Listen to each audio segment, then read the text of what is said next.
こんにちは。今日は5月29日です。金曜日です。Today is Friday, May 29th.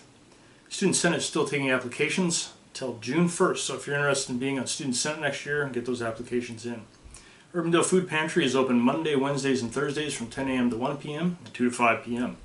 Grab-and-go meals, free meals for all children ages 1 through 18 are available at 6 locations in Urbandale.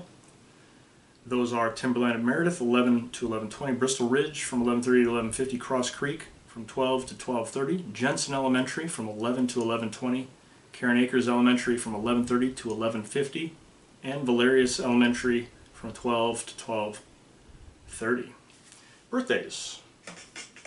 For Friday, May 29th, Ryan Harrison, Kenji Bachman, Brecken Gieser, Drew Pengroff, Anya Sandich, and Emma Christensen. Happy birthday to you. Alright, today I'm going to be reading to you from Naked Statistics, Stripping the Dread from the Data, Naked Statistics by Charles Wheelan.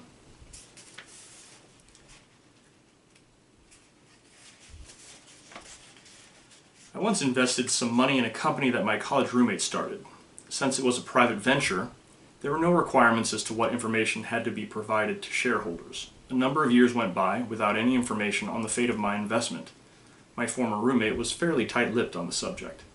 Finally, I received a letter in the mail informing me that the firm's profits were 46% higher than the year before. There was no information on the size of those profits in absolute terms, meaning that I still had absolutely no idea how my investment was performing. Suppose that last year the firm earned 27 cents. Essentially nothing. This year the firm earned 39 cents, also essentially nothing. Yet the company's profits grew from 27 cents to 39 cents, which is technically a 46% increase. Obviously the shareholder letter would have been more of a downer if it pointed out that the firm's cumulative profits over 2 years were less than the cost of a cup of Starbucks coffee. To be fair to my roommate, he eventually sold the company for hundreds of millions of dollars, earning me a 100% return on my investment. Since you have no idea how much I invested, you also have no idea how much money I made, which reinforces my point here very nicely. Let me make one additional distinction. Percentage change must not be confused with a change in percentage points. Rates are often expressed in percentages. The sales tax in Illinois is 6.75%. I pay my agent 15% of my book royalties. These rates are levied against some quantity, such as income in the case of the income tax rate. Obviously, the rates can go up or down. Less intuitively, the changes in the rates can be described in vastly dissimilar ways. The best example of this was a recent change in the Illinois personal income tax, which was raised from 3% to 5%. There are two ways to express this tax change, both of which are technically accurate. The Democrats who engineered this tax increase pointed out correctly that the state income tax rate was increased by 2 percentage points from 3% to 5%. The Republicans pointed out, also correctly, that the state income tax had been raised by 67%. This is a handy test of the formula from a few paragraphs back.